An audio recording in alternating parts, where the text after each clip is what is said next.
इसी कल्पना को साकार किया लक्ष्मीबाई केलकर वंदनीय मौसी जी ने। एक 1936 में एक छोटे से पौधे के रूप में राष्ट्र सेविका समिति का प्रारंभ आपके द्वारा हुआ, जो आज एक वट वृक्ष की भांति पूरे देश ही नहीं विदेश में भी इसकी शाखाएं चल रही हैं। ऐसी प्रेरणादायी वंदनीय लक्ष्मीबाई केलकर वंदनीय मौसी जी के जन्म तिथि उत्सव पर आप सभी का हार्दिक स्वागत, अभिनंदन। आज हमारे लिए सौभाग्य की बात है कि हम वंदनीय मौसी जी की जन्म तिथि उत्सव पर एकत्र आए हैं और जो भाव मौसी जी ने हमें एक स्त्री राष्ट्र जीवन को सशक्त बना सकती है वो दिया, उसी रूप में कार्य करने वाली, तन समर्पित, मन समर्पित और ये जीवन समर्पित, इस भाव से कार्य करने वाली माननीय सुनीताताई हल्देकर जी का इस उत्सव पर हमको पाथे प्राप्त होगा। आपका हार्दिक स्वागत, अभिनंदन। सुनीताताई हल्देकर, आप मूलतः महाराष्ट्र संभाजीनगर की निवासी है। शैक्षणिक दृष्टि से आपने लाइब्रेरी साइंस में डिप्लोमा किया और राजनीति शास्त्र में एमए किया। समिति दृष्टि से 1985 से 90 तक आप महाराष्ट्र में प्रचारिका रहीं। 1990 से 2006 तक आसाम प्रांत में प्रचारिका, असम छात्र की प्रचारिका रहीं। 2006 से 2009 तक अखिल भारतीय सेवा प्रमुख का दायित्व आपने निभाया और 2009 से 2019 तक भारतीय संपर्क प्रमुख रही और 2019 से वर्तमान में आप राष्ट्र सेविका समिति की अखिल भारतीय सह कार्यवाहिका का दायित्व निभा रही है। आपका केंद्र आसाम गुवाहाटी है। आज हमारे लिए सौभाग्य की बात है कि इस वंदनीय मौसी जी के जन्म तिथि के इस उत्सव पर आज हमें आपका पाथे प्राप्त होगा। आपका समिति की राष्ट्र सेविका समिति जोधपुर प्रांत की ओर से हार्दिक स्वागत, अभिनंदन, नमस्कार। युग प्रवर्तक पथ प्रदर्शक लक्ष्मी को शतवार वंदन, सेविका के हृदय में शक्ति रूपा तुम चिरंतन। लक्ष्मी को शतवार वंदन, नारी शक्ति को जगाने धरणी पर अवतार तेरा, पथ प्रदर्शित हो निरंतर, तिमिर हट जाए घनेरा। विश्व को मांगल्य देने देह का कर सार्थ चंदन, सेविका के हृदय में शक्ति रूपा तुम चिरंतन। लक्ष्मी को शतवार वंदन, मार्ग कंटकमय कठिन था, बंधनों की बेड़ियां थी, फिर भी अविचल चल सकेंगे, तेज की आभा प्रबल थी।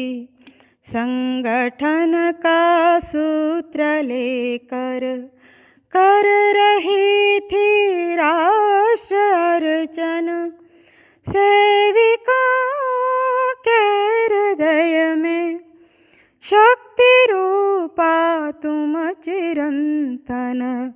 लक्ष्मी को शतवार वंदन, त्याग धृति तेजस्विता से, धैर्य से, सामर्थ्य से नित, कर्मयोगिनी की तपस्या तपस्या राष्ट्र के कल्याण के हित, मधुर वाणी राम गाथा, मैथिली से शक्ति अर्चन, सेविकाओं के हृदय में शक्ति रूपा तुम चिरंतन, लक्ष्मी को शतवार वंदन। जन्म के शतवर्ष पर हम संगठित हो स्मरण तेरा, विश्वव्यापक कार्य से है गौरवान्वित राष्ट्र सारा। वंदना के इन क्षणों में भाव सुमनांजलि समर्पण, सेविकाओं के हृदय में शक्ति रूपा तुम चिरंतन, लक्ष्मी को शतवार वंदन। युग प्रवर्तक पथ प्रदर्शक, लक्ष्मी को शतवार वंदन। सेविकाओं के हृदय में शक्ति रूपा तुम चिरंतन, लक्ष्मी को शतवार वंदन, लक्ष्मी को शतवार वंदन। जगत जननी माँ भारती को वंदन करते हुए आज के कार्यक्रम में उपस्थित सभी आत्मीय सेविका और कार्यकर्ता बहन, सर्वप्रथम वंदनीय मौसी जी के पावन स्मृति को शत शत अभिवादन करती हूँ, नमन करती हूँ। किसी भी देश की विकास की प्रक्रिया में जब विषमता के घात प्रत्याघात निर्माण होते हैं, तब देश में मानसिक मंथन की प्रक्रिया प्रारंभ होती है। उसी में आशा के किरण दिखाई देता है। अखिल भारतीय स्तर पर संगठन के स्वरूप में राष्ट्र सेविका समिति का उदय उस तेजो किरण की प्रथम शलाका है। भारतीय तत्व चिंतन में मनुष्य को शाश्वत पूजा का धर्म दिया है। राष्ट्र चिरंतन और शाश्वत है, व्यक्ति जीवन क्षणिक है। राष्ट्रहित के लिए जीवन जीना व्यक्ति जीवन की सार्थकता है। राष्ट्र का उत्थान, उत्कर्ष और निश्रेयस अभ्युदय यह साध्य है। तो जहाँ व्यक्ति का जीवन विकसित होता है, वह परिवार हमारा साधन है। इस तत्व सिद्धांत को स्वीकार करते हुए महाराष्ट्र के नागपुर के धरती पर जन्मी एक सामान्य गृहिणी अपने कर्तृत्व के आधार पर अपने सामान्य जीवन को असामान्य बनाती है। कर्तृत्वशालिनी समाज दृष्टा वंदनीय मौसी जी 25 अक्टूबर 1936 में विजयादशमी के दिन महिलाओं का अखिल भारतीय संगठन खड़ा करती है और राष्ट्र सेविका समिति के माध्यम से मातृशक्ति में राष्ट्र धर्म का कार्य प्रारंभ करती है और इस कार्य के माध्यम से उन्होंने वह राष्ट्र धर्म जगाने का संकल्प करती है। भारतीय संस्कृति के धारक वाहक रक्षक इस नाते स्त्री शक्ति के दिव्य शक्ति को, आंतरिक शक्ति को वंदनीय मौसी जी ने जगाया। स्त्री को केवल स्त्री इस नाते नहीं, तो राष्ट्र के नागरिक इस नाते राष्ट्र के उत्थान में हमारी महत्वपूर्ण भूमिका है। यह कर्तव्य बोध वंदनीय मौसी जी ने जगाया और इस दिशा में राष्ट्र जीवन की दिशा और चैतन्य निर्माण किया। ऐसी चैतन्य निर्माण करने वाली ऐसी वंदनीय मौसी जी अत्यंत साहसी, प्रखर और निर्भयशील, ऐसा उनका व्यक्तिमत्व था। लौकिक अर्थ से, शैक्षिक दृष्टि से बहुत बड़ी डिग्री उनके पास थी ऐसा नहीं, परंतु भगवत गीता में जैसा 16वें अध्याय में कहा है, अभयम तत् सत्व संशुद्धि ज्ञान योग व्यवस्थिति दानम दमश्च यज्ञश्च स्वाध्यायस्तप अर्जवम। यह जो भक्त के जो गुण बताए हैं, भक्त अपनी साधना में कब मग्न हो सकता है, वह अपने संकल्प पर कब दृढ़ हो सकता है, जब उनके अंदर वह निर्भयशीलता, वह सात्विक प्रवृत्ति, यह आत्मनिर्भरता, यह गुण जब उनके अंदर निर्माण होते हैं, तब व्यक्ति अपने जीवन में संकल्प लेता है और उस संकल्प को साध्य करने के लिए वह अविरत साधना करने में अपने आप में समर्थ होता है। और ऐसी समर्थता राष्ट्र सेविका समिति की संस्थापिका वंदनीय मौसी जी के जीवन में, उनके चरित्र में हम अनुभव करते हैं। इन सारे गुणों से विभूषित ऐसी वंदनीय मौसी जी, जिन्होंने संगठन के मार्ग से देश की महिलाओं के सामने एक जीवन लक्ष्य दिया, उनके मन में अपने राष्ट्र के प्रति कर्तव्य भाव को उन्होंने जगाया। उन्होंने कहा, उठो, जागो, अपने आपको पहचानो, अपनी अंतर्निहित शक्ति को जानो। और ऐसी अंतर्निहित शक्ति को जानते हुए वंदनीय मौसी जी कहती है कि स्त्री एक ऊर्जा केंद्र है, वह एक चैतन्य शक्ति है और वह व्यक्ति के रूप में परिवार, समाज तथा राष्ट्र की वह एक ऊर्जा है, चैतन्य शक्ति है। और इसीलिए हमारे यहाँ कहा जाता है, राष्ट्रस्य सुदृढ़ा शक्ति समाजस्य च धारिणी भारते संस्कृता नारी मता नारायणी सदा। स्त्री यह राष्ट्र की सुदृढ़ शक्ति है, जिन्होंने समाज तथा राष्ट्र धर्म के रक्षण का कार्य किया है और इसीलिए उनके अंदर वह सप्त शक्ति अंतर्निहित है।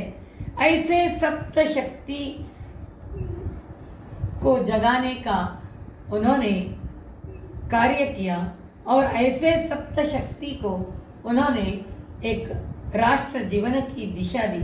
सकारात्मक दृष्टिकोण के माध्यम से हजारों ऋषि मुनि, संत महापुरुष, वीर वीरांगनाओं को जन्म देने वाली पुण्य प्रसूता, जिनके मन में वंदनीय मौसी जी ने शाश्वत भारत माता की सेवा करने का राष्ट्र धर्म जगाया। विश्व के दरबार में भारत माता पुनः प्रतिष्ठापित हो, ऐसा संकल्प उन्होंने किया और इस संकल्प को साकार करने के लिए धर्म, संस्कृति और सच्चरित्र के आधार पर अपनी गौरवशाली परंपराएं, अपनी दिव्य संस्कृति, अपने भारतवर्ष के तीर्थ क्षेत्र, अपना विजयी इतिहास, अपना गौरवशाली इतिहास, इन सब विषय में स्वाभिमान निर्माण करते हुए देश के प्रति देशात्मक होना और राष्ट्र ही हमारे लिए सर्वोपरि है और इस नाते मातृशक्ति को खड़ा करना, इस कृति संकल्प का ही नाम है राष्ट्र धर्म। वंदनीय मौसी जी ने अपने व्यक्तिगत जीवन में, पारिवारिक जीवन के साथ साथ राष्ट्र की आराधना और स्त्री शक्ति के जागरण कार्य को उन्होंने सर्वस्व माना है। राष्ट्र के इतिहास में हर पृष्ठ में संकल्पित शक्ति की महान गाथाएं अंकित है। इन सभी महान विभूतियों में से वंदनीय मौसी जी का अत्यंत महत्वपूर्ण योगदान है। 6 जुलाई नागपुर में कर्तृत्ववान दाते परिवार में इस बालिका का जन्म होता है और जन्म से ही वह अपने जीवन में एक ध्येय लेकर, एक लक्ष्य लेकर वह इस धरती पर अवतरण होती है। एक अत्यंत आध्यात्मिक, धार्मिक, सात्विक ऐसे परिवार में माँ के गर्भ में ही वह देशभक्ति का पाठ लेकर जन्म लेती है। माँ के गोद में ही संगठन का पाठ उनको प्राप्त होता है। माँ अपने गोद में रामायण के, महाभारत की गाथाएं उनको सुनाती है और ऐसे रामायण महाभारत की गाथाएं सुनाते सुनाते वह अपने जीवन में राष्ट्र जीवन की, दिशा देने का भी प्रयत्न करती है।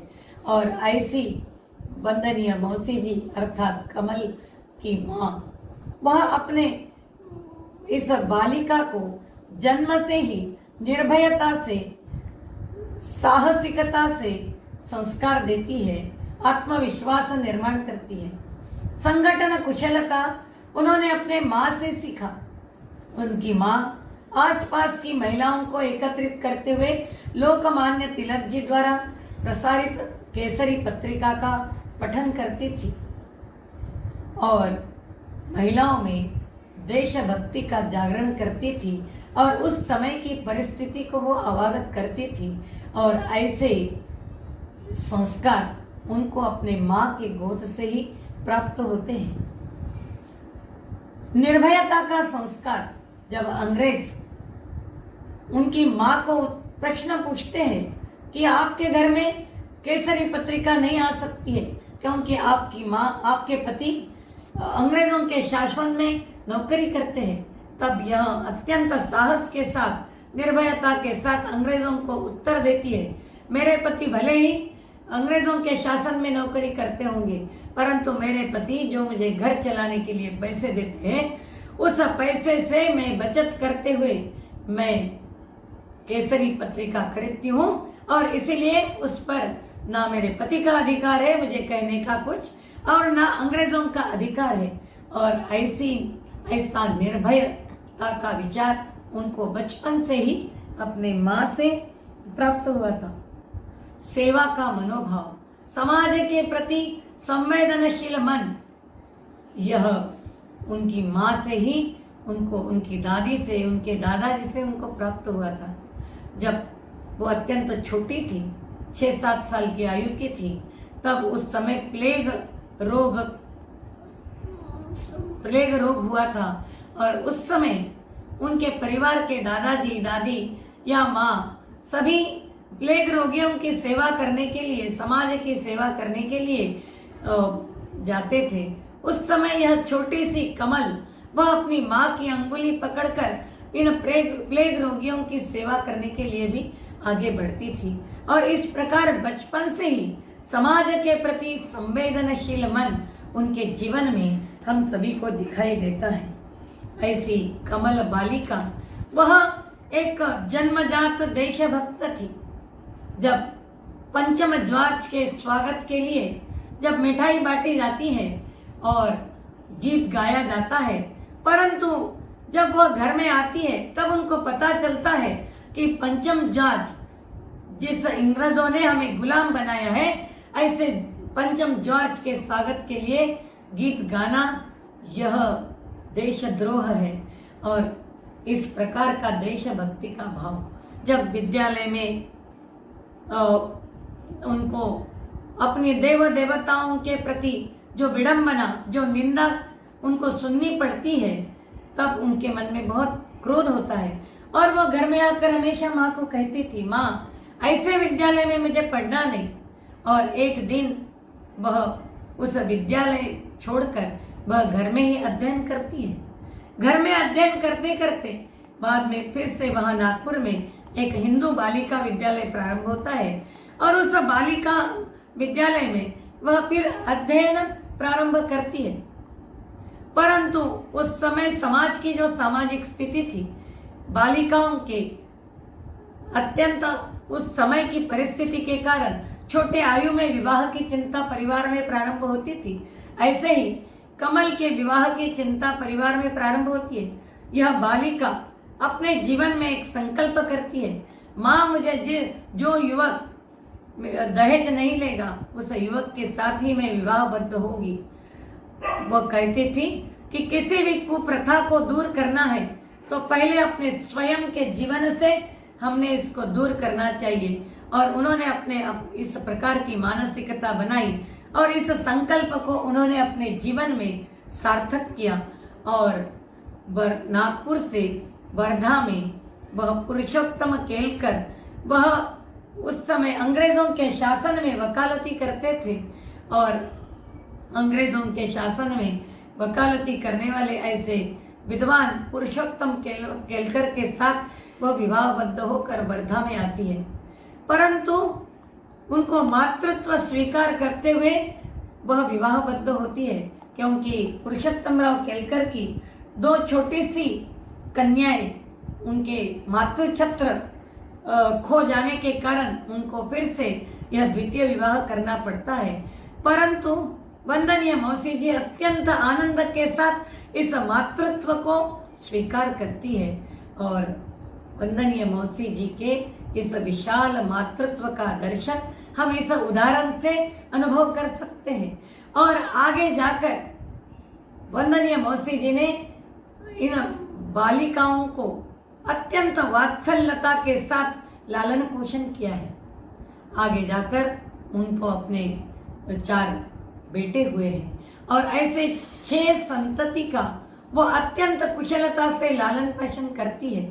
परंतु उनके माँ के परिवार में जो वातावरण था उससे भी विपरीत वातावरण उनके इस ससुराल में था, क्योंकि उनके पति अंग्रेजों के शासन में नौकरी करते थे। और इसीलिए आज के भाषा में जो सो कॉल्ड कहते हैं, हाई बाय परिवेश कहते हैं, इस प्रकार का परिवेश उनके परिवार में था।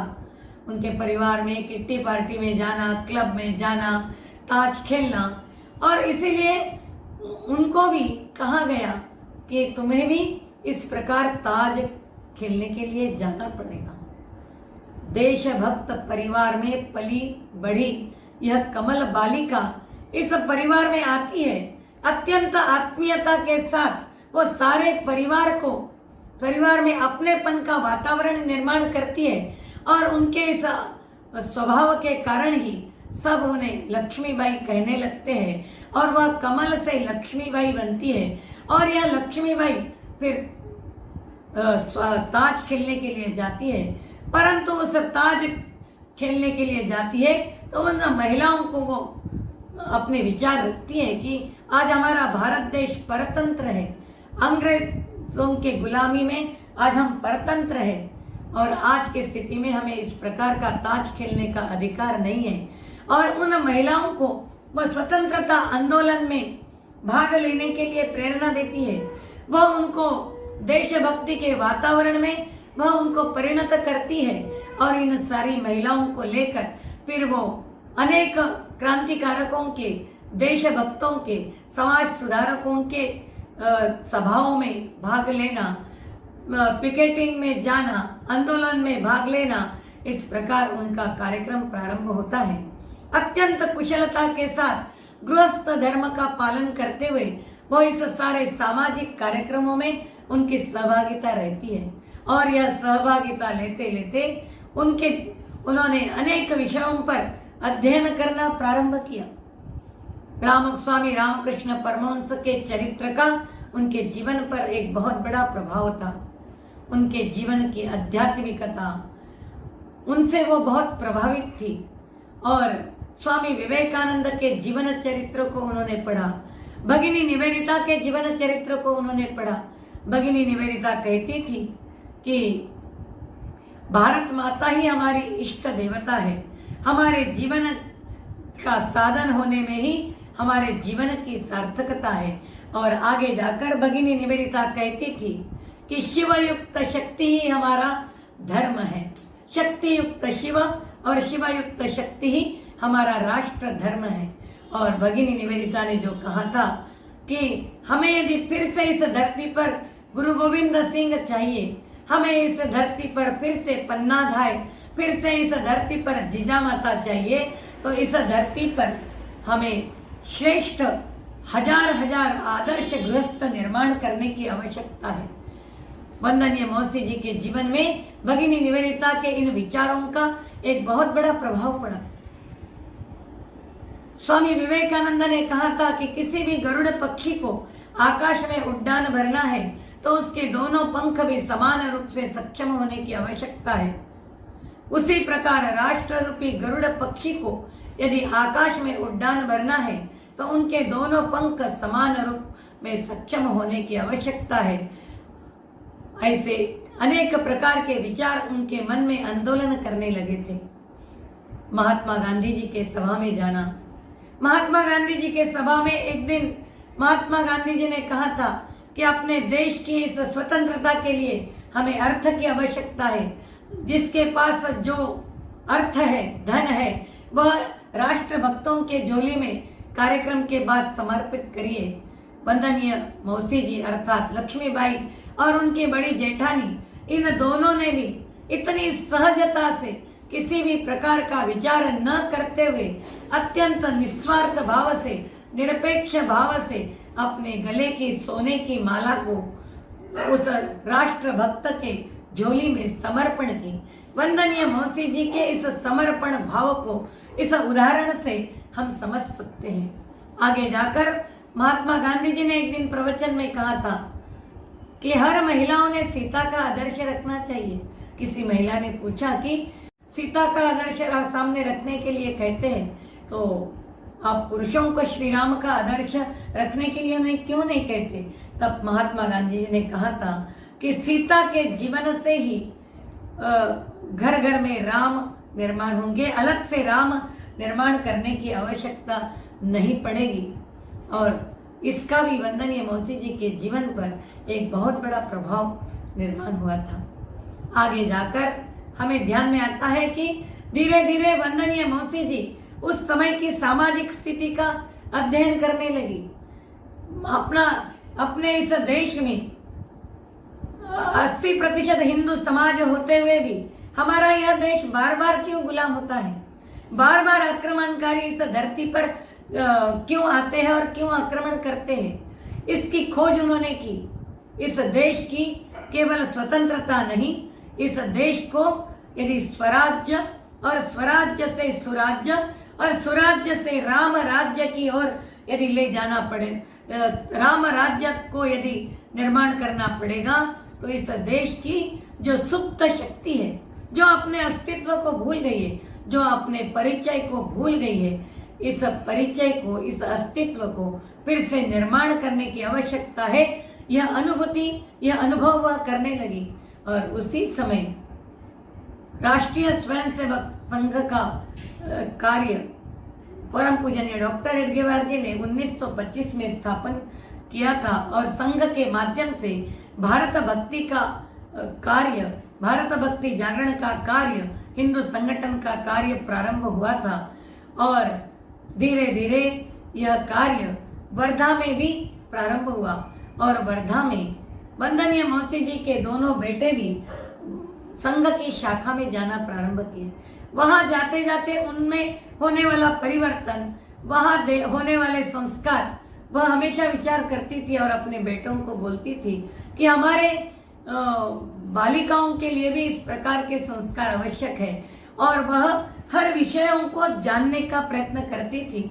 और एक दिन परम पूजनीय डॉक्टर हेडगेवार जी से मिलने का उनको अवसर प्राप्त होता है और अभिभावकों के साथ बैठक में उनको तो जाने की अनुमति नहीं होती है, क्योंकि वंदनीय मौसी जी के जीवन में बहुत अनेक घात प्रत्याघात हुए। उस घात प्रत्याघात में केवल 27 वर्ष की आयु में वंदनीय मौसी जी के जीवन में वैधव्य प्राप्त होता है और जमींदारी, खेतीबाड़ी और संयुक्त परिवार की संपूर्ण जिम्मेदारी उनके ऊपर आती है।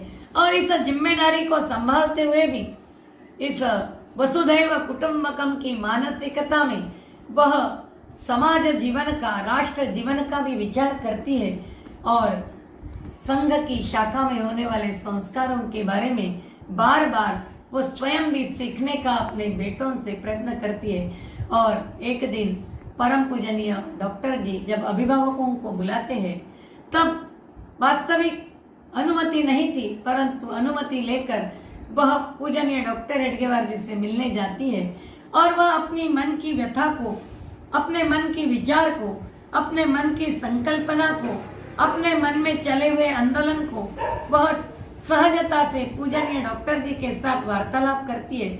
और वे कहती है कि क्या संघ की शाखा में महिलाओं को भी, बालिकाओं को भी आने की अनुमति नहीं है? तब डॉक्टर जी कहते हैं कि संघ की शाखा में केवल हमने आज पुरुषों का ही विचार किया है।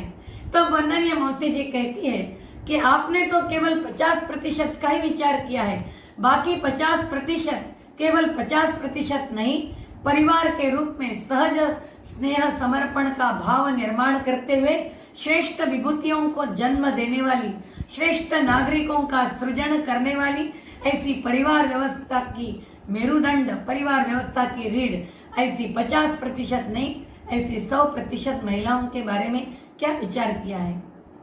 तब डॉक्टर जी उनकी बात को समझते हैं और फिर आज तो नहीं, एक बार फिर हम मिलेंगे और बार बार पूजनीय डॉक्टर जी उनकी संकल्पना की, उनके संकल्प की परीक्षा लेते हैं और आखिर डॉक्टर जी उनको अनुमति देते हैं। यह कार्य तो आपको ही करना पड़ेगा, महिलाओं को ही करना पड़ेगा।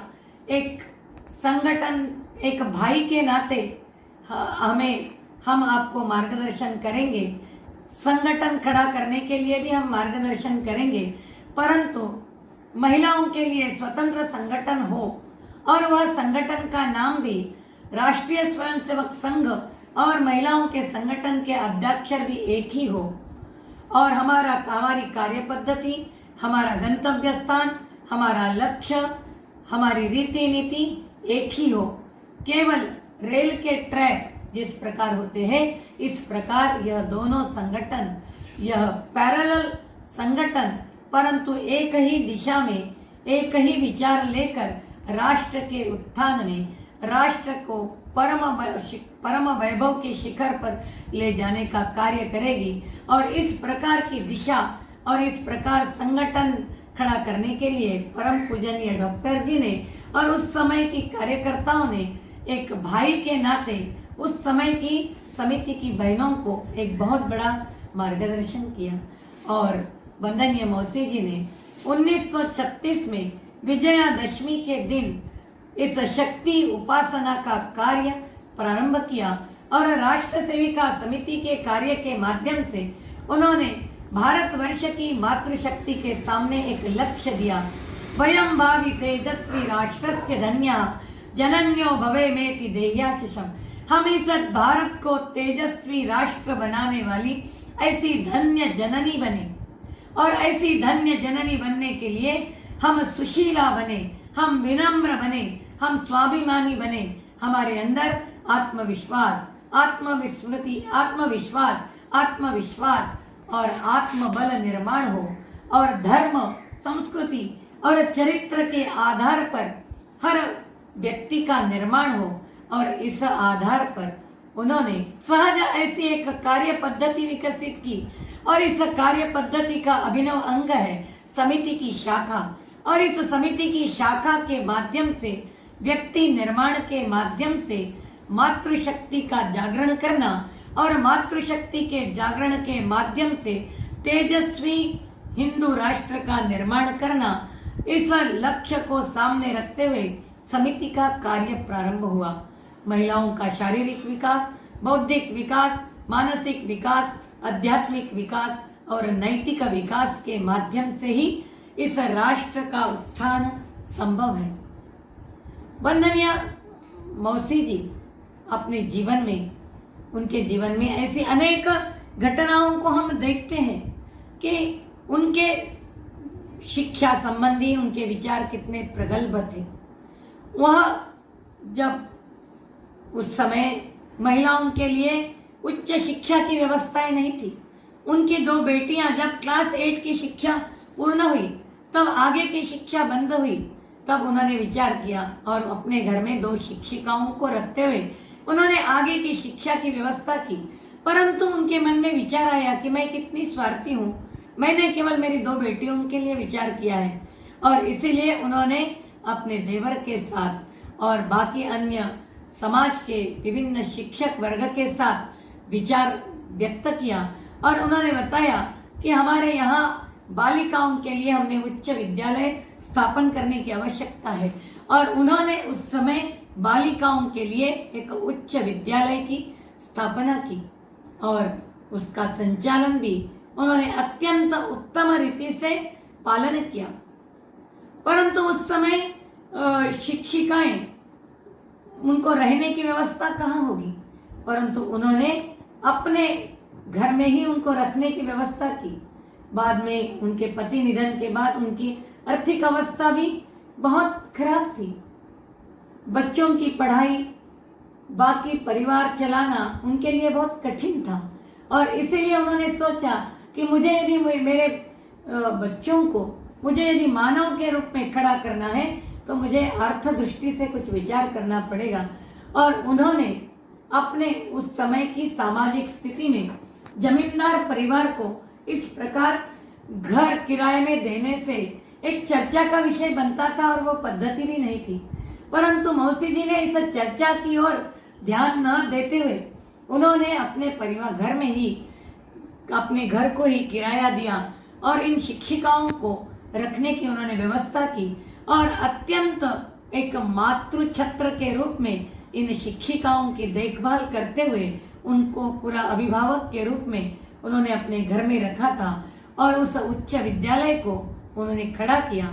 आज भी विदर्भ में, वर्धा में यह उच्च विद्यालय एक बहुत नामी ऐसा उच्च विद्यालय है। उसका एक बहुत बड़ा महत्व है। शैक्षिक दृष्टि से उनका एक अपना एक स्थान है। और आगे जाकर भी जब समिति की स्थापना हुई और समिति की स्थापना के बाद भी वंदनीय मौसी जी ने बालिकाओं के लिए, महिलाओं के लिए किस प्रकार का शारीरिक होना चाहिए, उनके लिए योगासन किस प्रकार के होने चाहिए, उनकी शारीरिक रचना के अनुसार हम विचार करना चाहिए। और इसीलिए वह अनेक स्त्री रोग तज्ञ डॉक्टर या ऐसे साइकोलॉजिस्ट, मानस शास्त्रज्ञ या समाज शास्त्रज्ञ, ऐसे अनेक महान, ऐसे श्रेष्ठ ऐसे व्यक्तियों से वो बातचीत करती थी।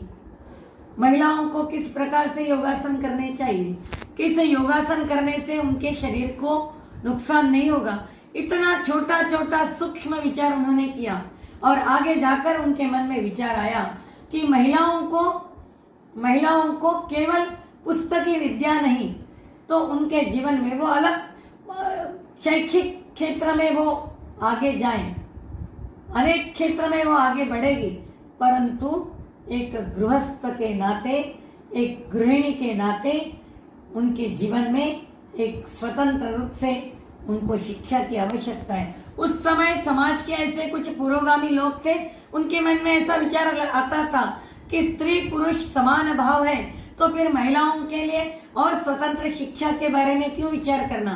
तब वंदनीय मौसी जी इन सबको बताती थी कि ईश्वर ने महिलाओं को एक विशेष दायित्व दिया है, वह सृजन करने का, वह सृष्टि करता है। और ऐसे समय में उनका जो आंतरिक विकास है, उनका जो आत्मिक विकास है, इस आत्मिक विकास के लिए उनके लिए कुछ और भी विशेष नैतिक चारित्रिक दृष्टि से उनको प्रशिक्षण की आवश्यकता है। और इसीलिए वंदनीय मौसी जी ने उस समय 1953 में स्त्री जीवन विकास परिषद की स्थापना की और स्त्री जीवन विकास परिषद के माध्यम से महिलाएं आत्मनिर्भर कैसी बनेगी, आगे जाकर गृहिणी विद्यालय की स्थापना की। और इन विद्यालय के माध्यम से उन्होंने महिलाओं में स्वाभिमान, उनकी शिक्षा, उनका स्वास्थ्य और वह आत्मनिर्भरशील बने, वह स्वसंरक्षण क्षम बने, इस प्रकार का विचार रखने के लिए उन्होंने गृहिणी विद्यालय और स्त्री जीवन विकास परिषद की स्थापना की।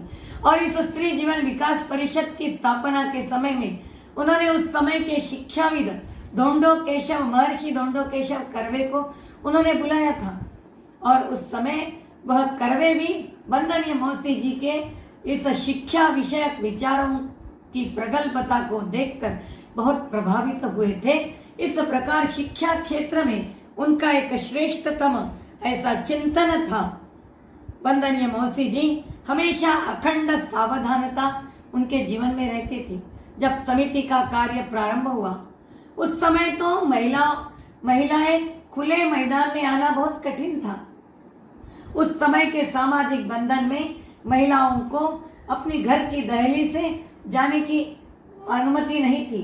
महिलाओं में पर्दा पद्धति थी, घूंघट में उनको अपने परिवार में रहना पड़ता था।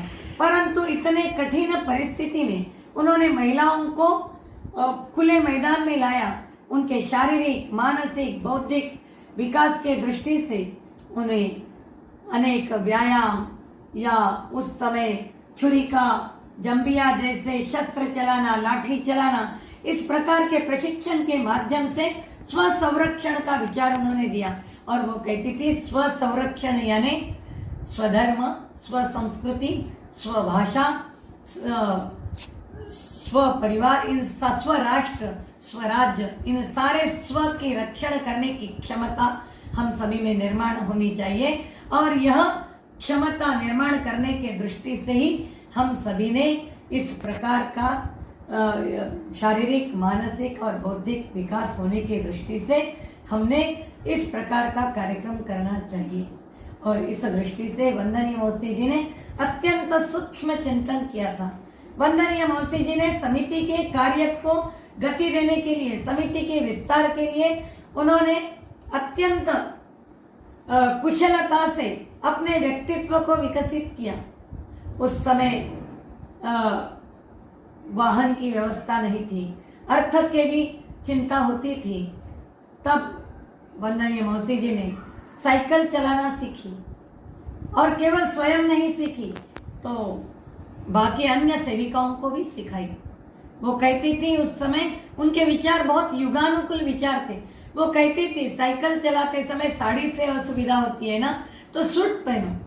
आज से 1936 समय उस समय यह विचार मौसी जी करती है, तो उनके विचार कितने प्रगल्भ थे इससे ही हम समझ सकते हैं। और आगे जाकर वंदनीय मौसी जी अत्यंत आत्मीयता के साथ, अत्यंत धैर्य के साथ, आत्मविश्वास के साथ वह एक एक सेविकाओं को खड़ा करती है।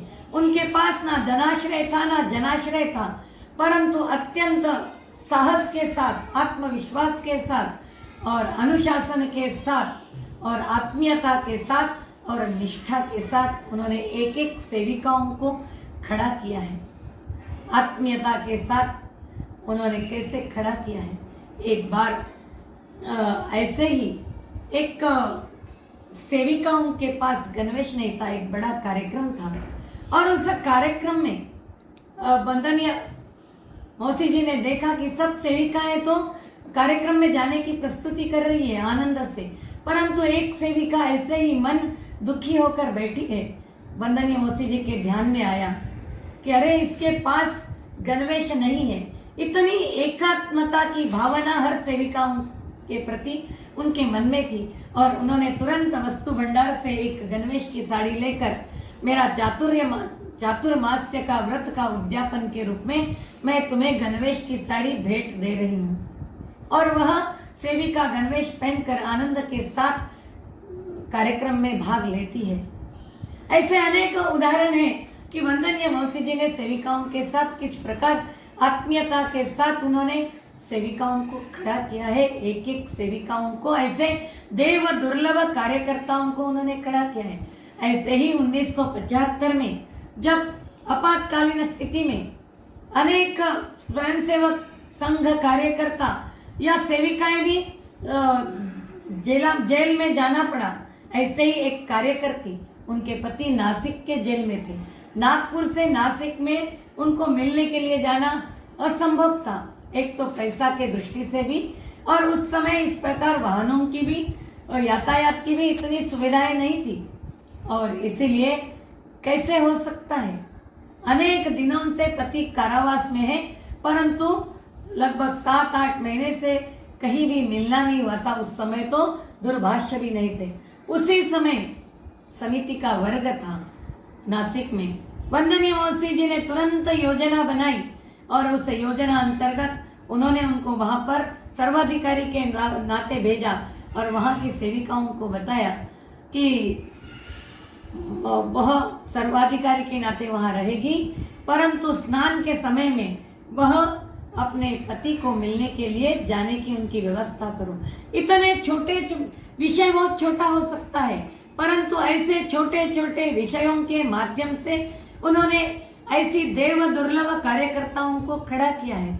एक एक सेविकाओं को खड़ा करने के लिए उन्होंने अनेक अपमान भी सहन किया है, अनेक उपेक्षाएं भी सहन की है, परंतु कभी भी मन में निराशा नहीं, कभी भी मन में नकारात्मक भाव नहीं और हमेशा एक आशा आकांक्षा को लेकर उन्होंने महिलाओं में इस जागरण कार्य को आगे बढ़ाया और इस कार्य विस्तार के लिए उन्होंने अनेक प्रयत्न किए और धीरे धीरे समिति का कार्य अखिल भारतीय स्तर पर बढ़ने लगा। 1936 से 1943 तक समिति का कार्य लगभग 11 प्रांतों में, आज की प्रांत रचना नहीं, उस समय 2-3 प्रांत, आज के 2-3 प्रांत माने एक प्रांत था और ऐसे 11 प्रांतों की बहनें उस अखिल भारतीय वर्ग में आई थी और उस 40 दिन की वर्ग में समिति की कार्य पद्धति की स्पष्टता, समिति की प्रार्थना के बारे में स्पष्टता, ऐसे अनेक विचार उस समय आए थे और उस समय कराची से भी अपनी जेठी दीवानी वर्ग में आई थी और आगे जाकर 1945 में कराची में भी अपना समिति का वर्ग हुआ था और उस वर्ग में अपनी कुसुमतई साठे और एक कार्यकर्ती उस वर्ग में शिक्षिका के नाते गई थी और वहां उसके बाद वह अखिल भारतीय शारीरिक प्रमुख भी रही जेठी दीवानी। परंतु वंदनीय मौसी जी ने समिति की शाखा के माध्यम से, सेविकाओं के माध्यम से जो राष्ट्र धर्म जगाया, इस देश के प्रति जो एकात्मता का भाव जगाया, इसके कारण ही हम देखते हैं कि केवल वर्धा में समिति का कार्य प्रारंभ हुआ। वंदनीय मौसी जी के सामने केवल वर्धा नहीं था, केवल नागपुर नहीं था, केवल विदर्भ नहीं था, उनके भारतवर्ष था। ऐसे ही एक कार्यक्रम में पंडित सातवल्ली जी गर्जी आए थे, उन्होंने बताया था कि यह तो संगठन वैश्विक संगठन है और आज ठीक हम देख पा रहे हैं समिति की यह गंगा वर्धा से प्रारंभ हुई और आज यह समिति रूपी पावन गंगा आज प्रवाहित होकर भारतवर्ष के हर प्रांत में, हर जिलों में, हर जिले के कोने में प्रवाहित होकर आज विश्व में भी इस गंगा का पावन प्रवाह प्रवाहित हुआ है। परंतु यह सब करने के लिए अत्यंत उपेक्षा की और प्रतिकूल परिस्थिति में उन्होंने इस कार्य को खड़ा किया और इस प्रकार राष्ट्र भावनाओं को उन्होंने जगाया और इस कैसा राष्ट्र भावना को उन्होंने जगाया, एक ही उदाहरण हम सब जानते हैं कि विभाजन की विभीषिका के समय में जेठी दीवानी के उस करुण पत्र को वो पढ़ती है और उस पत्र के आने के पूर्व बार बार वह स्वप्न में वह देखती है कि भारत का विभाजन होगा, भारत का विभाजन होगा और वह रात में हर रोज अनुभव करती थी कि मानो अपना बिस्तर जल रहा है, मानो मेरा सर कोई काट रहा है और वह रोज सवेरे उठने के बाद अपने जेठानी के सामने उस करुण स्वप्न को बताती रहती थी और अचानक यह उनके सामने जब पत्र आता है तो वह निर्णय लेती है कि मुझे वहां जाना है और वह मुंबई से वेणुताई कलमकर को लेकर वह अहमदाबाद मार्ग से कराची में जाने के लिए निकलती है। परंतु रास्ते में जयप्रकाश नारायण जी तो अहमदाबाद में उतरते हैं, परंतु वो उनको बोलते हैं कि अरे जहां पर पाकिस्तान जिंदाबाद के नारे लग रहे हैं, अब भारत का विभाजन निश्चित है और ऐसे समय में आपका जाना माने मृत्यु को स्वीकारना है। तब वंदनीय मौसी जी ने कहा था कि इस राष्ट्र के लिए मृत्यु स्वीकारना ही हमारा राष्ट्र धर्म है, इस राष्ट्र के लिए जीना ही हमारा राष्ट्र धर्म है, इस राष्ट्र के हर व्यक्ति के बारे में अपनी संवेदना व्यक्त करना ही हमारा राष्ट्र धर्म है। और इसीलिए दोनों भी कार्यकर्ता वहां जाते हैं और केवल जाते ही नहीं, 12 अगस्त विभाजन की विभीषिका के समय में वहां पर उपस्थित हो जाते हैं और 14 अगस्त के इस विभाजन के विभीषिका के समय में वंदनीय मौसी जी वहां पर 1200 सेविकाओं की गणवेशधारी उपस्थिति में अखंड भारत की प्रतिज्ञा का कार्यक्रम वहां पर संपन्न होता है। सेविकाएं अपने ध्वज के सामने एक एक बूंद को, रक्त को अर्पण करती है और अखंड भारत की प्रतिज्ञा लेती है कि आज तो परिस्थिति के कारण आज हमारा शील हरण हो रहा है, आज यहाँ की बहुओं की इज्जत लुटाई जा रही है, और इसीलिए हो सकता है यह जन्मभूमि हमें छोड़नी पड़ेगी, परंतु एक न एक दिन हम सभी के संकल्प के कारण यह भारत फिर से अखंड बनेगा। और हम नहीं आ पाएंगे, परंतु हमारे आने वाली पीढ़ी, हमारे नाती पोती फिर से इस जन्मभूमि पर आएगी और निवास करेगी। और इस प्रकार का संकल्प वहां पर सब 1200 सेविकाएं लेती है। और बाद में वंदनीय मौसी जी भी लगभग 10 दिन उस समय वहां रहती है। उस समय, जिस समय भारत में स्वतंत्रता की दिवाली मनाई जा रही थी, उस समय वहां पर पाकिस्तान में पाकिस्तान जिंदाबाद और वहां पर गोलियां झेल रहे थे। उस समय मौसी जी वहां के बहनों की व्यवस्था करती है, चिंता करती है, और मुंबई की सेविकाओं के घरों में वह उनकी स्थायी व्यवस्था होने तक वह व्यवस्था करती है। और मुंबई की सेविकाएं भी अत्यंत साहस के साथ वहां की बहनों की व्यवस्थाएं करती है। बहुत कठिन कार्य था, परंतु यह कठिन कार्य स्वीकार करने की मानसिकता कहाँ निर्माण हुई? वह समिति की शाखा में निर्माण हुई। और यह प्रेरणा निर्माण करने की प्रेरणा स्रोत वंदनीय मौसी जी है। और ऐसा जिनका दिव्य जीवन है, ऐसा जिनका दिव्य चरित्र है, ऐसे दिव्य चरित्र से हम प्रेरणा लेते हुए हम सभी ने भी इस मार्ग पर चरैवेति की साधना करनी है। और आज तो हम सब लोग अनुकूलता की सीढ़ी पर खड़े हैं, और इस अनुकूलता की सीढ़ी पर खड़े होते हुए आज हमारे लिए तो बहुत आसान काम है। केवल हम सभी को आज समय देने की आवश्यकता है। हम सभी को आज समय देकर कार्यकर्ताओं को खड़ा करने की आवश्यकता है।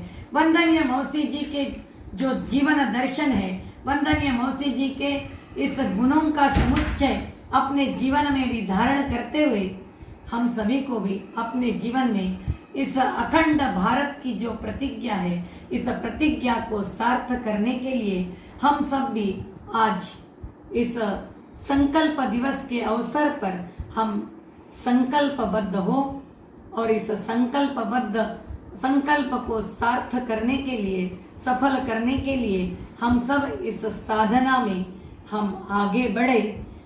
बस यही वंदनीय मौसी जी को हम सभी की ओर से एक श्रद्धांजलि होगी।